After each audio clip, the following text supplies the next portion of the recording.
Line's good. Never on. Whoa. Hard. Hardly. Come on, Brent. Line's good. Got real close.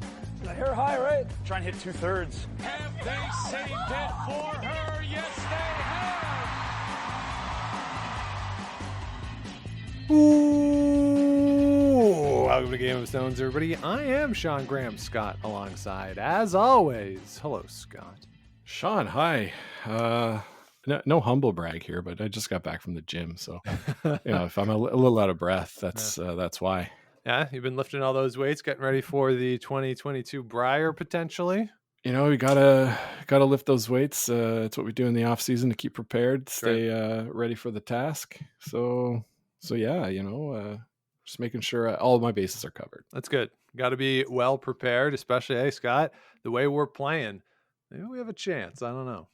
Yeah, we do, Sean. You're 4 in a row now?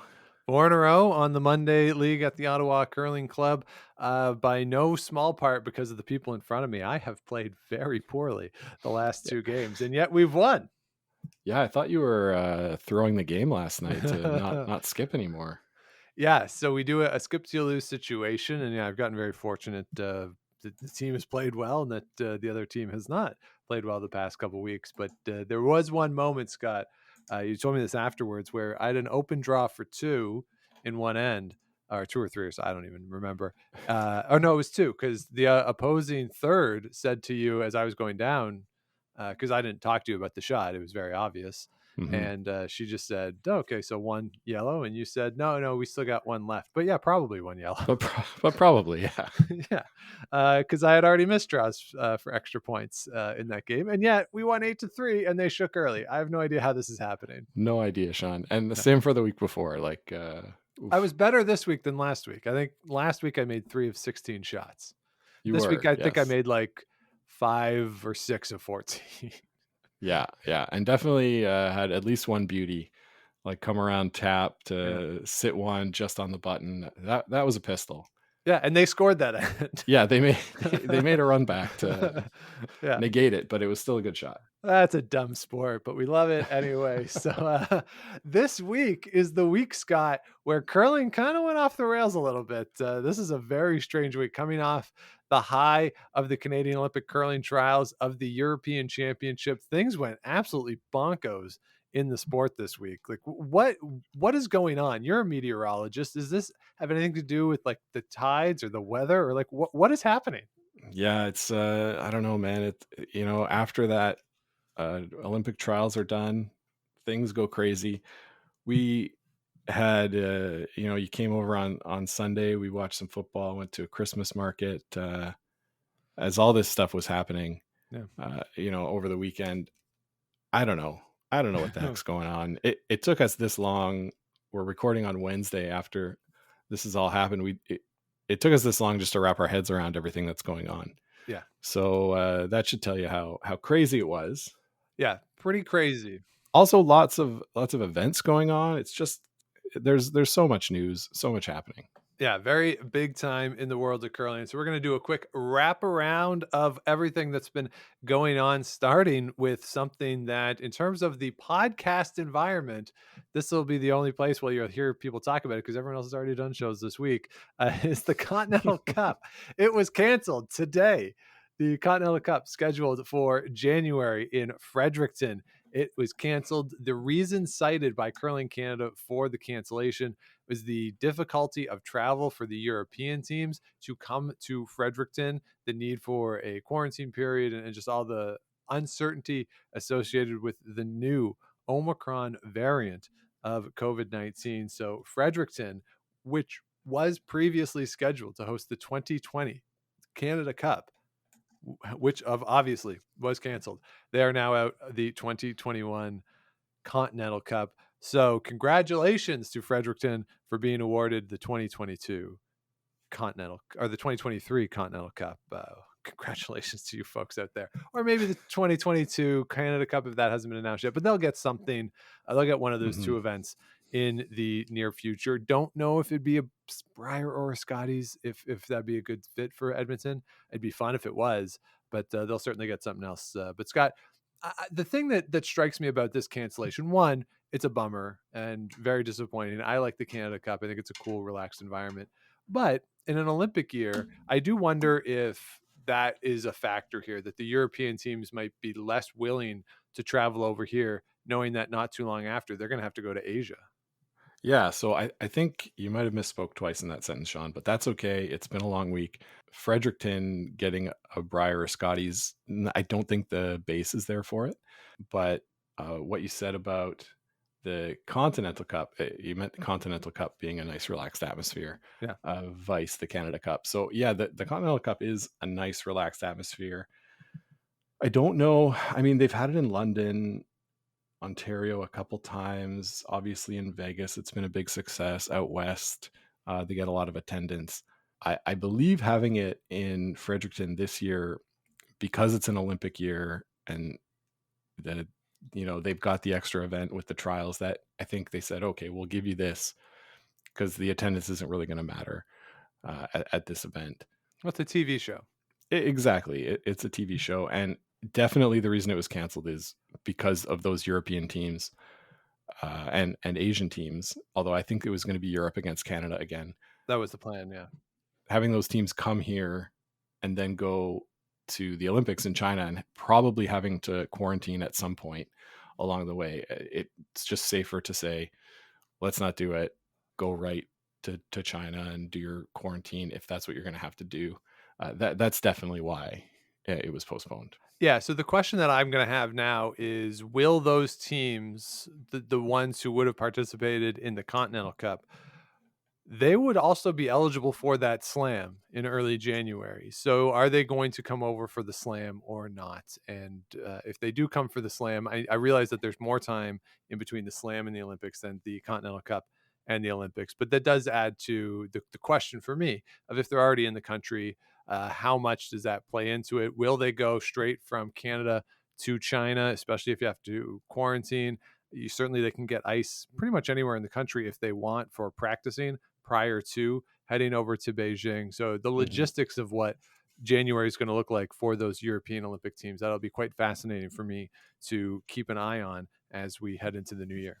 Yeah, I wouldn't be surprised if that Grand Slam turns into more of a tier 2 event without the foreign teams that are going to the Olympics. Obviously, Right. Not every team from overseas is going to the Olympics, but I could definitely see that happening. So a disappointing day, certainly for the folks in Fredericton. Disappointing for us too. I really do like the Continental Cup. It's so different from everything else, and different is good, I think, given the sameness that we can sometimes get over the course of the curling season. So, RIP 2022 Continental Cup. Hopefully it comes back in 2023. So, Scott, let's move our attention overseas into the Netherlands, where the Olympic qualifying event is ongoing right now. The mixed doubles is taking center stage at the moment. As we speak, the playoff fields are set. Let's start in Group A, where the Australian team has gone through undefeated at 6-0. They are straight into one of the qualifying games. Russia and Hungary are the other two qualifying teams out of Pool A. Over in Group B, the Americans, they go through 6-0. They will be joined in the playoffs by Korea and Finland, as we have the field of 6 who are competing for a couple of spots at the Olympic Games. So the way it'll work is you'll have a crossover where Korea and Hungary will play, Russia and Finland will play. The winners of those games will play the Americans and the Australians respectfully. And the winner of those games, Scott, they get to go to the Olympics. Yeah, so 2 spots up for grabs. That's right. Yeah, that's my understanding. Yeah, I think pretty exciting times. If you remember, Sean, back to our big predictions that we made at the beginning of the season. Sure. Or maybe it was last year. I don't know. I predicted that a non-traditional curling power would make the Olympics in the mixed doubles. And Yes. It's looking like it's possible. We've got Australia, as you mentioned, into one of those qualifying games, as well as Hungary playing against Korea tomorrow. So I'm going to be rooting hard for or Hungary and Australia. Yeah, that'll be a lot of fun. So Dean Hewitt is on the Australian team. He's the male player along with Tally Gill. Dean's been around for a while. Like, that's a name that you might be familiar with if you followed the sport for a while. Over on the other team, some of the folks you might be familiar with, the Korean team, it is Minji Kim, the woman playing on that team. Ki-young Lee is her partner there. On the Russian side, it's Anna Sidorova, who is the woman player, along with Alexei Timofev. So a couple familiar names there on the Russian side. Of course, the Americans represented by Vicky Persinger and Chris Ply. So there are some teams or some teams who feature individuals who we know from the four-person game. The Hungarian side, we know them from the mixed doubles world championship last year. They've had success. They've won a world championship before. Finland, you got Una Kust and Aku Kust. So again, there's some good teams. This is a good field, Scott.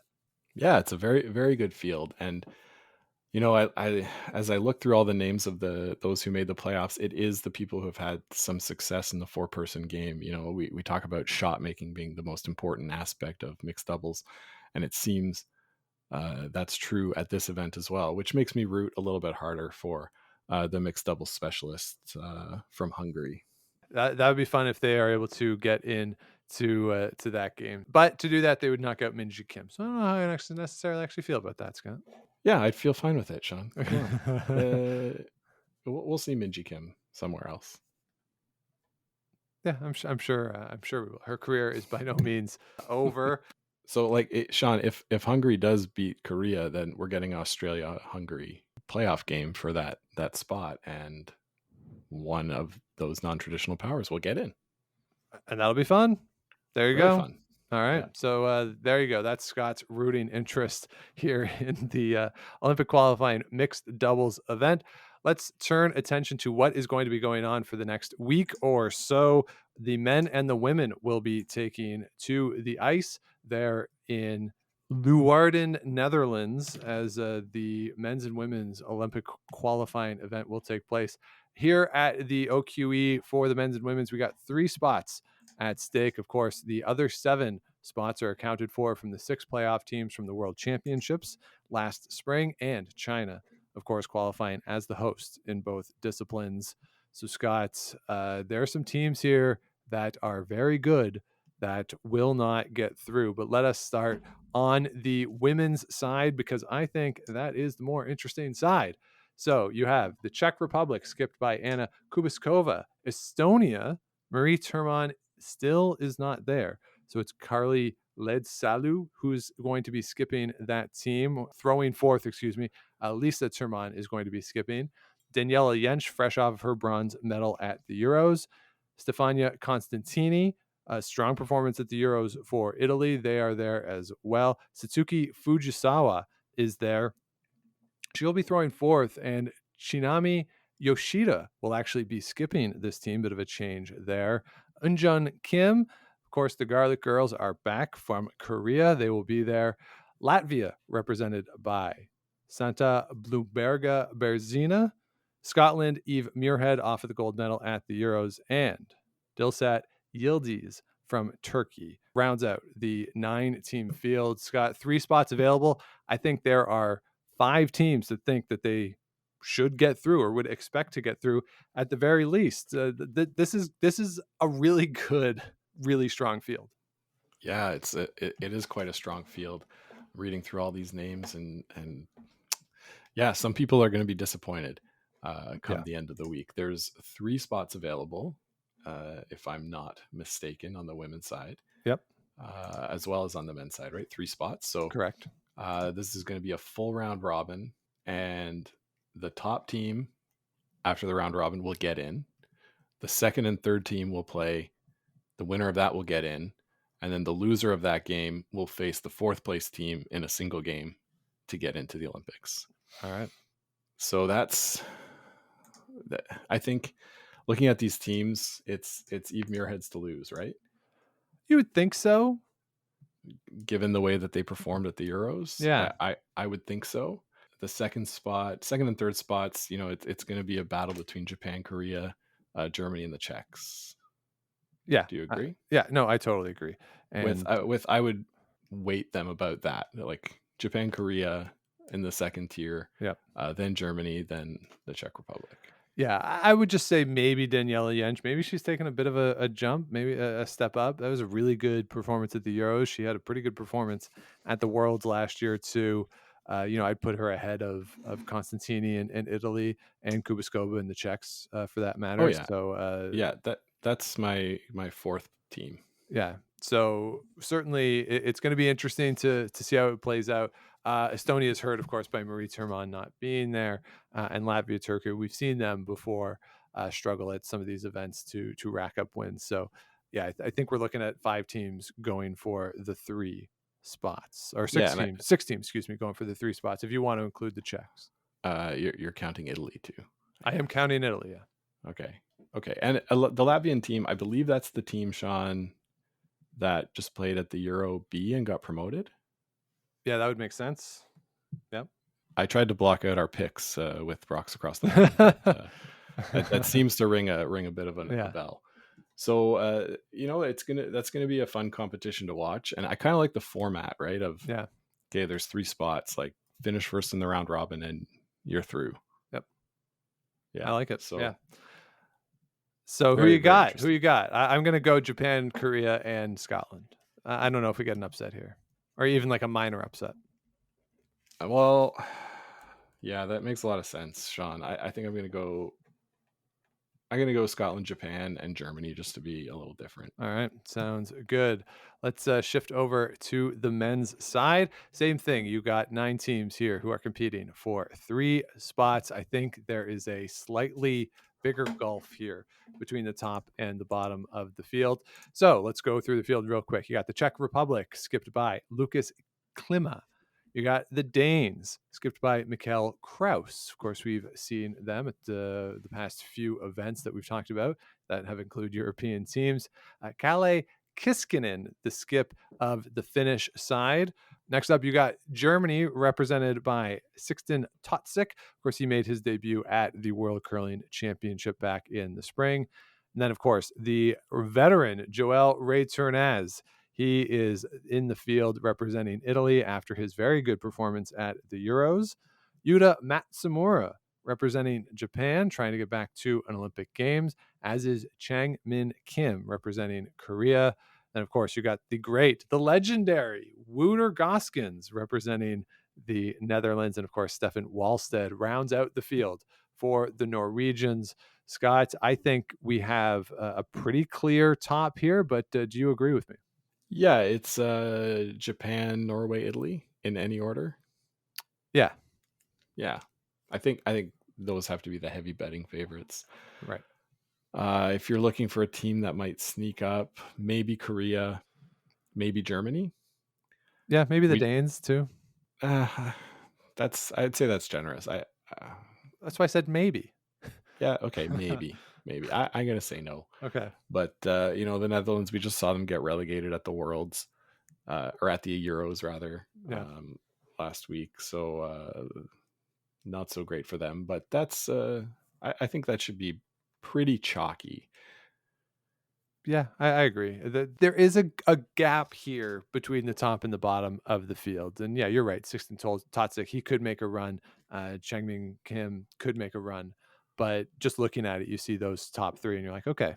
Especially after what Joel Reiturnaz and the team did at the Euros, you really feel comfortable or confident in their ability. And maybe Norway, who knows? I mean, that particular version of Norway can be kind of up and down, but you kind of almost are betting on the country almost more than the people at this point. And for that team. And they showed better at Europeans, I think, than I was anticipating. So yeah, and I'll admit too that I'm rooting for a bounce back week from Yuta after he really struggled in the bubble in Calgary. Yeah, absolutely. He's a fun team to watch. Yeah, no question about it. So, Scott, talking about Japan, that leads us into the big controversy, and I'm putting air quotes around the word controversy that emanated this weekend out of Leeuwarden over there in the Netherlands, in which some of the broadcasts of the Olympic qualifying event of the mixed doubles games were canceled because of one of the sponsors on the ice. The sponsor is Easy Toys, an adult toy company that some individuals with the Olympics and I believe NHK, the Japanese broadcaster, who is really big with the World Curling Federation. If you wondered why in the spring, every time you looked at the stream, it was a Japan game, it's because NHK was showing it back in Japan. There was objections to this particular sponsorship, having that on the ice. So the games initially were not shown. So Scott, one, is this a controversy? Two, is this the most fun controversy that we've ever had in the sport? The most fun? Yeah, maybe the most fun because it doesn't really affect the play. Right. You know, if I think back to other controversies of like Broomgate or I don't know, Ben Hebert dumping in front of the stone. Yeah. That's sort of like affecting the play on the ice, but this is just weird, weird, wild stuff. Yeah. It's not like Easy Toys is something that you think, oh yeah, that's obviously sex toys. Right. So I don't know what the big deal is. I guess you could have some kid watching at home and Googling it or something, but even still, I don't know. I'm finding it hard to watch these games anyway. So, Yeah. so, well, yeah, I don't really see the big deal. Yeah. And just as a side note, if you have an adult toy company, wouldn't like Easy Toy, wouldn't you want it to be like Hard Toys? I don't know. Anyway, it's just it's a very strange controversy. I put out I made a joke on Twitter that the members of the IOC are probably just upset that they didn't get a gift bag. Get they're- swag. Yeah, then they're kicking up a fuss or something. But yeah, I get it. You don't want, a 7-year-old who's maybe watching the game and sees Easy Toys and like, oh, toys, and Google it up. Like, yeah, you don't want that. I can certainly appreciate any concern associated with that, but I think this has been a little overblown in not showing it, or like, I don't know, because I listened to the girls today. They made a good point that is curling really in a place to say no to anyone's money, or well, yes, there's certain groups that yes, you certainly say no to their money, but there's nothing inherently wrong or evil about this company as far as we know. They just manufacture products for adults. Yeah. So for 100 years, the Canadian National Men's Championship was sponsored by liquor and cigarettes. Exactly. Yeah. Like, what's the big That's deal? pretty adult, I guess. Yeah. Yeah. Well, maybe not back like in the 50s where you started smoking when you were 12. Yeah. But yeah, I think this is a silly Silly but fun controversy. silly but fun. Yeah. Side note, Easy Toys. You always got if you want a sponsorship here. Yeah, we're on board. Yeah, we won't say no to that. So there you go. So and again, they should have sponsored the bubble. Just say that. Everyone was stuck in the bubble for months on end. That was your sponsorship opportunity, guys. Kind of missed the boat on that. There you go. All right, Scott, let's shift things a little closer to home, where the Canadian Senior Curling Championship currently going on in Sault Ste. Marie. I want to thank everybody for getting in touch. I put out a tweet earlier this week about having, as far as I couldn't think of anywhere that had the yellow green rock combination. Yeah. And a bunch of people said, no, we have it, and even sent a couple pictures. So I do appreciate people letting me know that is not as unusual of a rock color pairing. Apparently there's one here in Ottawa, a club that I have played at many a time that does it. And I thought it was red and green forever, but I guess I was wrong. So that event is taking place in the Sioux. Scott, have you ever played with green and yellow? I'm trying to think. I don't remember green. No. Blue and yellow for sure. Yeah. Red and yellow, yes. Red and blue, yes. But I can't think of ever playing with green. No. Okay. I know I've definitely played with green before. I just didn't think it was with yellow. And I got to say, blue is my least favorite. That navy blue is my least favorite rock color of any that I've played with.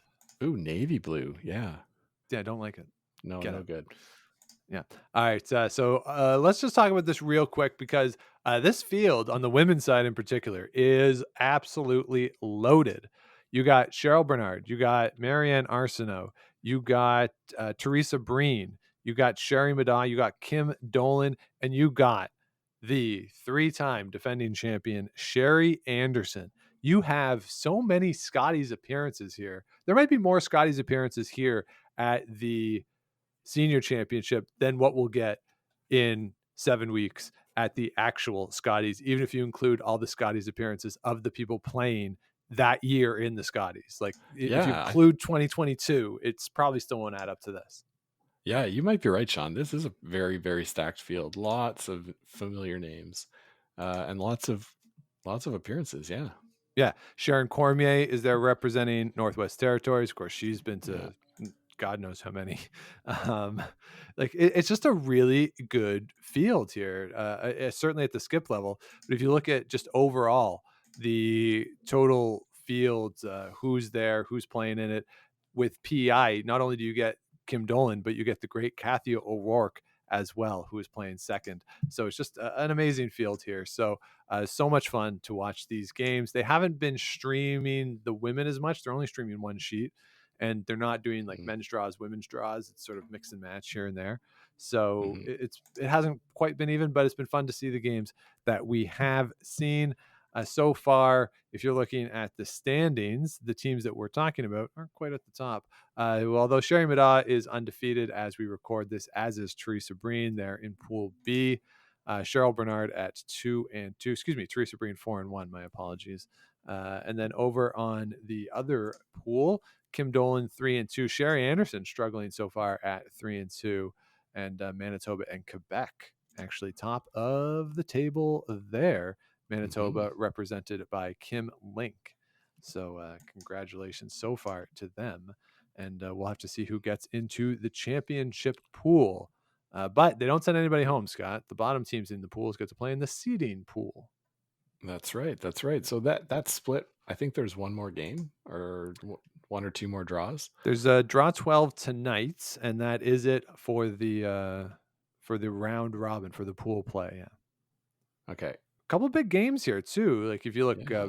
Marianne Arsenault is playing Kim Dolan. They're both 3-2, so that's going to be a big game going forth.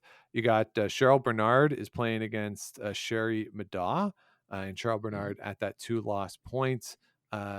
Saskatchewan Sherry Anderson going up against that undefeated Manitoba team. So certainly a lot at play here as we head into draw 12 this evening Sean, did you say where this is taking place? in the Sioux. Yeah. In the Sioux. Excellent. Yeah. Excellent. Yeah, over on the men's side, not quite the same name brand appeal, perhaps, but some really good teams here. Some folks you will know. Randy Neufeld is skipping Manitoba. Grant Odishaw for New Brunswick. Peter Mackey, who of course was in the Brier this year, representing Nunavut, is there. And then, of course, the big name who you might be familiar with, Brian Cochran, representing Ontario again. He, of course, a 2020 PEI skip in the Brier here back. He has won at least a couple of these out of Ontario, and so he is back. So he's probably I would say the favorite in this field so far. And I mean, still again really good field, but not quite as much fun as the women's side in terms of pure name recognition, right, Scott? Yeah. Yeah. The women's field definitely more name recognition, but Yeah. some names here still. Yeah, and so Brian Cochran, as we record this, has not lost yet. He is at 5-0. So And back playing for Ontario. yes, Yeah. He had his sojourn in PEI for the Brier. that's right. in Kingston, and now he's back to his where he's living. So you can watch those games on the Curling Canada YouTube. Peter Stesky is calling the games with a rotating crew of folks coming in, including Randy Furby, and they are just going at each other in very like tongue-in-cheek way, but they're going at each other, Scott. Awesome. Yeah. That's always good to listen to. All right, so that's going on. All right, now the big news of the week, other than my winning my 4 straight game, Brendan Botcher and his team made an announcement on Friday night. The announcement was since amended. But the point of it, of course, is that Darren Molding is no longer going to be the third for that team. And of course, they are going to the Briar as Team Canada. Not really much that I think we can add to that side of it. Once a new player is announced, we can talk about what we think the on ice implication of this is. The only real thing that sort of has come to the fore, we joked for years about how the only scenario in which we thought Brendan Botcher and Darren Molding could be friends is through curling, and apparently not even that. So, it is unfortunate that this has happened. The girls mentioned that people had asked them, well, why didn't they get Darren Molding on their show? And they said, well, they're friends with them, and they reached out just to say, hey, like, we hate that this has happened. We hope you're doing okay. And I don't know any of the guys on the team personally. We had Nevin on the show who runs the social media accounts back in the fall. I did reach out to him because I know that he's been seeing a lot of the vitriol that's coming in. So I just reached out to him to say, like, I hope you're doing okay, and like try to get away from it if you can. The only thing I actually want to say about the immediate reaction is, yes, the statement on Friday night was wrong and it shouldn't have gone out. That was a mistake. It was just factually wrong. So that should not have happened. And the other thing is that I don't know why we all need to necessarily like lie about stuff. And when I say that, I'm talking about Curling Canada saying that they changed the time of Brendan Botcher's media availability from Monday to Sunday, citing like work commitments or something. No, like it's because he was talking to everybody else and you wanted to get it. Yeah. Like, come on. I'm not dumb. So that kind of I thought was really strange. But overall, Scott, I think we have nothing to add to what has been said about the decision itself. But I do want to talk a little bit about the coverage of it and how the curling media talked about this event, because I think the first story that I saw was Gregory Strong from CP. Ted Wyman also had a story. He's from the Winnipeg Free Press. Those were the first two stories that had quotes from Darren that I saw. And I apologize if I get that mixed up, but I'm pretty sure Gregory Strong was first. But my apologies to Ted Wyman if that's not the case. But they were certainly the first two. And then on Sunday, you had Inside Curling was first with Botcher and Molding. Then you had the Curling Canada press conference, and then you had that curling show. And that was a sequence of events in which we heard from all of the principals who were in play here. So, Scott, what is your initial reaction to the coverage? Does this say anything to you about the nature of how we talk about and cover curling in this country?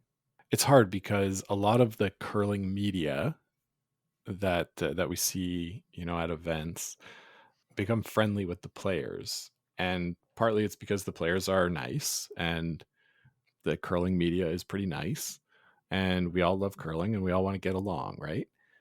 That said, when something like this happens, I think that the coverage was fair, but I don't know if it was maybe as hard hitting as it could be. Right. That said, part of the reason that we don't have that many curlers on our show is like, what are they going to say?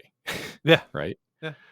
You and I have listened to sports radio and podcasts for a long time, and it's never the most interesting talking to the player. It's always interesting talking to like the people just beside the players. Yeah. So you can ask Brendan Botcher all the quote unquote hard hitting questions you want. There were a few on the press conference, but he just didn't answer them. Right. And I think by not answering the questions, they're maybe leaving themselves open to more criticism than if they had just answered the question and said, yeah, like we didn't get along with Darren and we didn't want to curl with him anymore. Yeah. Because to me, that's what it was. And that's fair. That's fine. But all of it just came across like a little bit, I don't know, except for Darren, because what does he have to lose, right? Tell it like it is. But so from the point of view of the coverage of it, the girls, I think, had it right. Like, what are they going to do? Bring Darren Molding on their show just to let him air his grievances and then not follow up with the other side? Like, they're friends. Like, that's not right. That's not really fair. Like to do that on their outlet. So good on them. Mm-hmm. And yeah, I think that anytime that there was a question that I thought, oh, that's an interesting question, I wonder how they'll answer it, Brendan Bottcher said nothing. Right. Yeah, and so I think there's a fine line that has to be walked because the curling media in this country, it's small, and it's small for a reason when you compare it certainly to hockey media, but there's Mhm. even more basketball writers in this country, and certainly the CFL has a lot more writers than what you get for curling. And Yeah. part of that seasonality is that not that much happens in the summer with regards to curling, so it's hard to employ people full time on it. But what struck me is that the most prominent individuals who are involved in the curling media, I didn't get that full journalistic element from some of the discussions that were had. That Kevin Martin, his kid's on the team, Yeah. right? So, and going and I think to Kevin Martin's credit, I could not tell where he stood on this issue.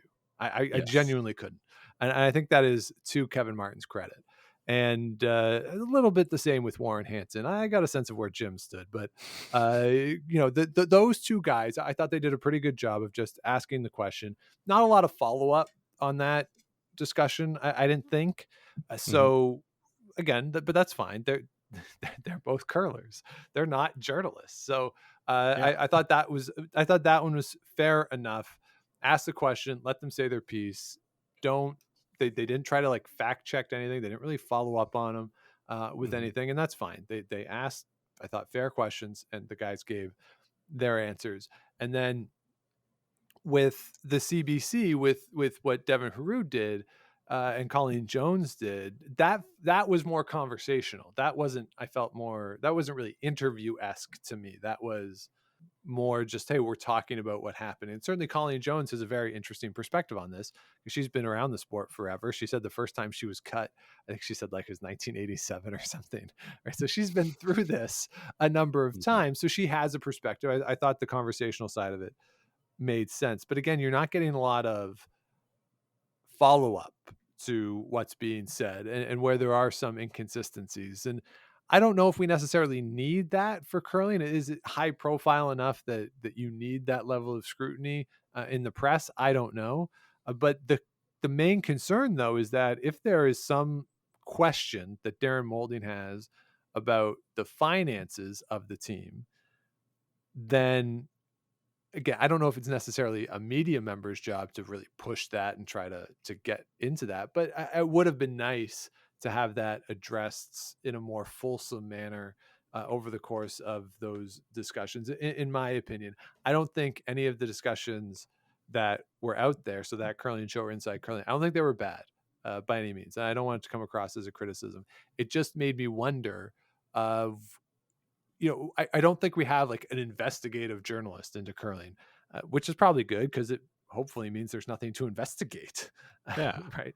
Yeah. But it just I don't know. It just made me wonder about what the landscape is and partly how we fit into it because we're not journalists either. We have our little niche. The girls have their niche. Warren Hansen and Kevin Martin have their niche. Kevin Palmer has his. Ryan and Jonathan have their. Like everyone, I think in the space, in the audio space, has Mhm. theirs, and then which is separate from what Ted Wyman and Gregory Strong do, which I think is very separate from what Twine Time does. And just the overall landscape that we have in this country, and if you want to include 12th End and the guys in the States who do a really good job down there too. Um, Mhm. I think Mhm. we all sort of play to different strengths and are looking at different things within the sport. And I think that's okay. It's just a question of when news hits, like hard news hits, and questions need to be asked, like who's doing that and who's at the forefront of it. And that's sort of what just struck me this weekend. Yeah, that's fair, and I think, I mean, to give some credit to Devin Haru and the work that he's done, in profiling somebody like Fred Cooey, bringing that story to the larger media landscape. I think he does a good job in that role, sort of highlighting things that maybe we didn't know. Yeah, And he's a great storyteller. There's that's no it. A question. great, There's no question great, about that. great storyteller. Yeah. When it comes to, yeah, like, they asked Brendan Bottcher about money, about how the funds are divided, and he said the funds on our team are divided 4 ways. And he said that many times. And that to me was like, okay, that's all he's going to say about it. He didn't say evenly. He doesn't have to. Right. I think the only people that really, really need to see how teams are spending or allocating their funds are maybe the sponsors, maybe Curling Canada, but definitely the members of that team. Yeah. So, the question was asked, which I think is good, but we weren't going to get an answer from Brendan Botcher on that question. Like, he was just not going to answer it. So, and you try. He didn't, and then you go from there. But I think like a lot of ink has been spilled on this issue already, and I'm not sure we have much more to add. No. So let's talk about, though, the business of curling when it comes to these teams, because as more and more money is coming in, the business side of it is important. And the question, of course, who does have a right to know where the money is going, right? Darren made a comment on one of the interviews too about everything would go through a credit card in Brendan Botcher's name. So hotels, flights, all that would be paid for there. And so he gets the benefit of that, like points, miles, all that kind of stuff. Yeah. So he made the comment that wouldn't have been split. And okay, like fine. Like it's like a corporate credit card in that sense, I guess. But it does lead to the question of like, who is accountable to whoever's running the books for a team? And obviously the 4 players on the team have to know what it is. But then you have this other question of a lot of teams get money from Sport Canada through Heritage Canada. So that is public money. Curling Canada has money that is given out. Own the Podium money that is available. So, when you're a carded athlete with Sport Canada, it does lead to some other questions in terms of the finances. So for as much as I think you really got the sense on the Inside Curling stuff that Warren Hansen really wants there to be GMs. God, he wants there to be GMs. Like this is his like holy grail of curling. It almost feels like. I think what you need more is, and I'd be curious to know what teams do for the finances. Do they just have an accountant who runs the books for them? And then you avoid this, and you have, here's the accountant, and he shares something after every event. Here's what was spent. Here's what came in. Here's what's allocated from the sponsorship money for this particular event. I would hate to think that this can become a regular occurrence, that a business dispute over, and that's not to say this is the only thing at play here, but that business disputes can break up really good teams. That I don't want to get to that point. I really want where business and the finances being at least a major role in a team's demise, that this is a one-off. I really want that to be the case. Well, I think that's maybe living in a bit of a utopian world there, Sean. But Scott, I have shared every dollar that I've ever made from curling has been shared equally with my teammates. I will say that. Congratulations. I can say that definitively. Yeah, but I think this was going to happen no matter what, right? This was going to be, this is going to be an issue for some people some of the time. So they like from the beginning of time, people are going to get into disputes over money. Yeah. Whether it's, $500,000 or $5. Sure. So I don't think we've seen the end of that. Not that this is one of those events, as you say, but I mean, it's a shame that the business has to come into it, but business of sport is, a big topic, and we've got to remember that these guys don't have, the organizational structure, and Brendan brought it up too, that like they don't have. I mean, they have media training, but they don't have, PR people working full time on that. Yep.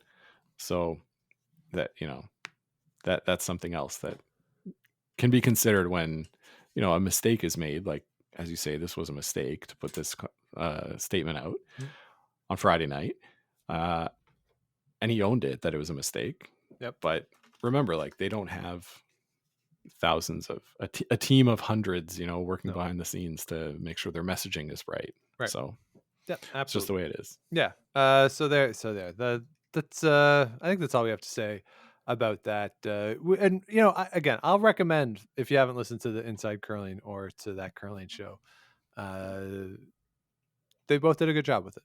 So go watch those. You can hear from the guys themselves about what's going on. So that's sort of our 2 cents, is sort of more from a macro sense of what this means, because the breakup itself is not surprising. All the teams are going to break up. Like Oh yeah, at the end of Inside Curling, they were going through and like, oh, this team might break, and they pretty much listed every team in the country, every team. because like, Yeah, yeah, every team in the country is going to break up. Brad Gushu, I thought, interestingly, after the trials, gave an interview where he talked about they might play in the Newfoundland Playdowns to try to get to the Brier, because essentially they know that this would be their last chance to do it and yeah, go have fun. And there you go. So I thought that was kind of an interesting take on that. yeah. I read about that too. That would be pretty crazy, right? That crazy schedule, depending on Yeah. when they have to get over there, all the commitments around being the Olympic team. Yeah, it would be crazy. It's not it's not a good idea. If you want to go and have like a victory lap at the Brier, like, yeah, go have a victory lap at the Brier. Just do it in the patch. Yeah, Fill your boots, fellas. Have a good we time. we all know Benny Heebs was there after Korea in 2018. Yeah, Probably making new teams, right? probably. Yeah, yeah. They should be there for the new teams being formed. You don't want to miss that. Exactly. Yeah.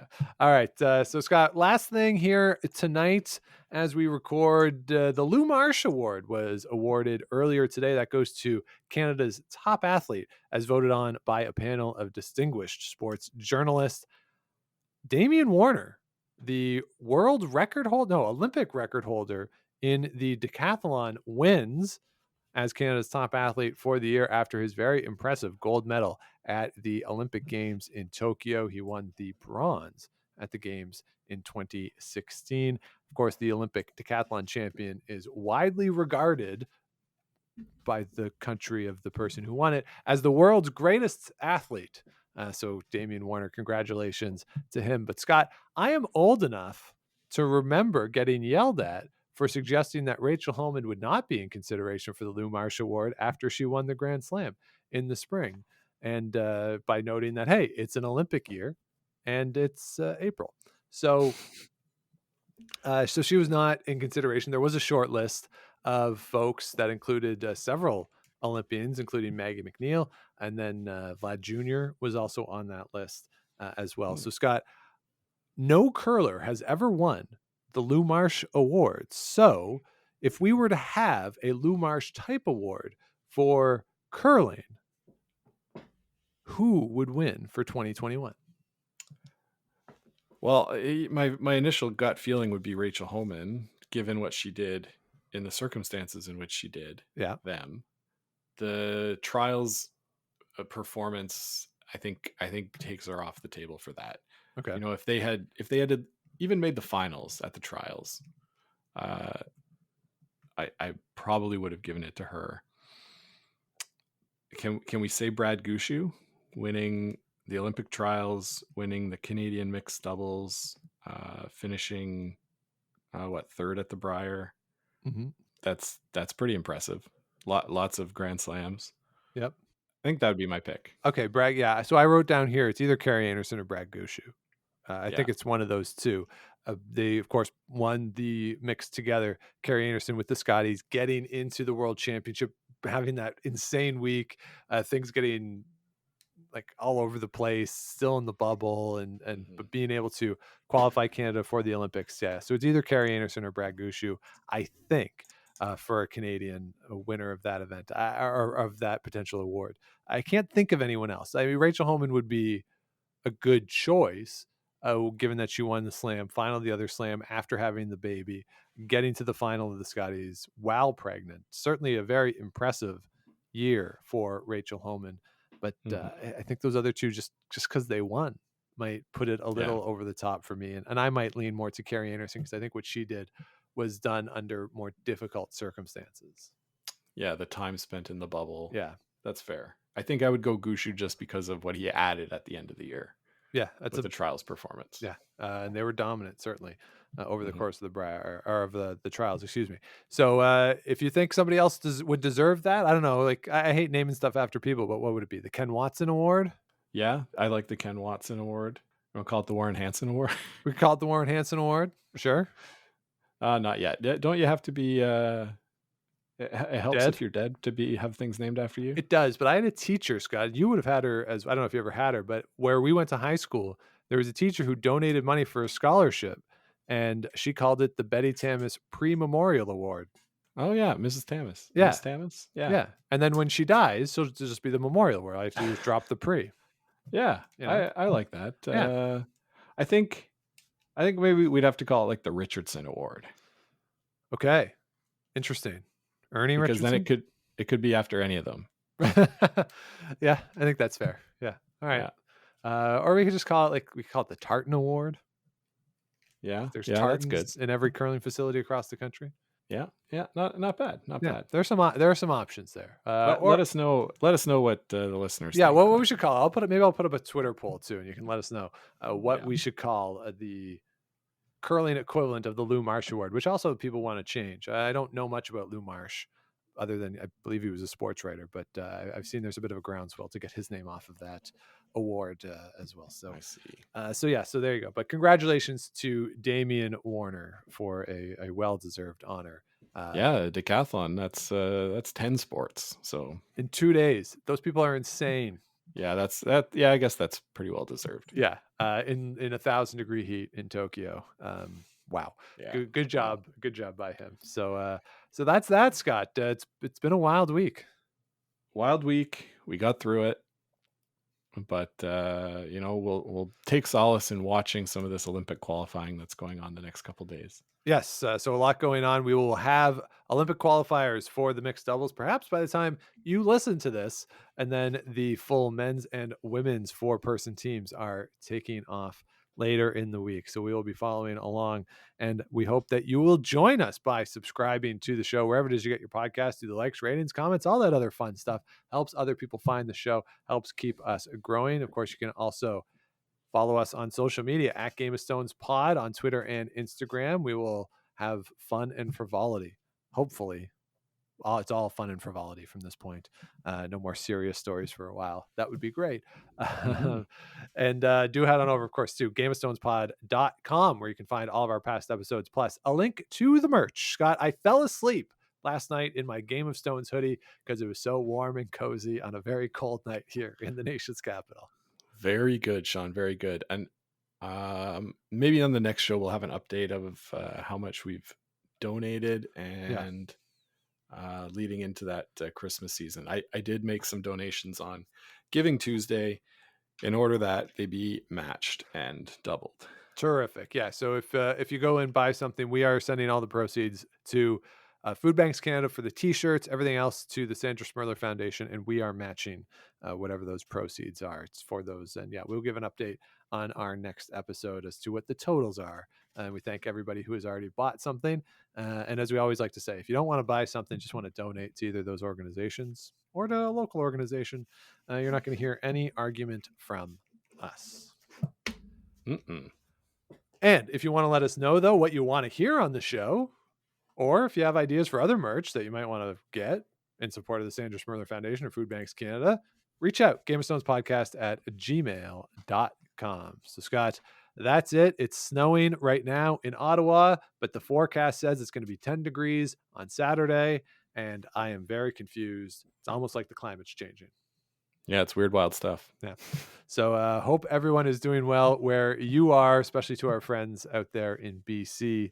Hope that everyone is safe and doing as well as possible out there. So sending our best. But thanks, everybody, for listening. As I said, we'll be back with you again very soon. But until then, keep those brooms on the ice and don't dump that intern.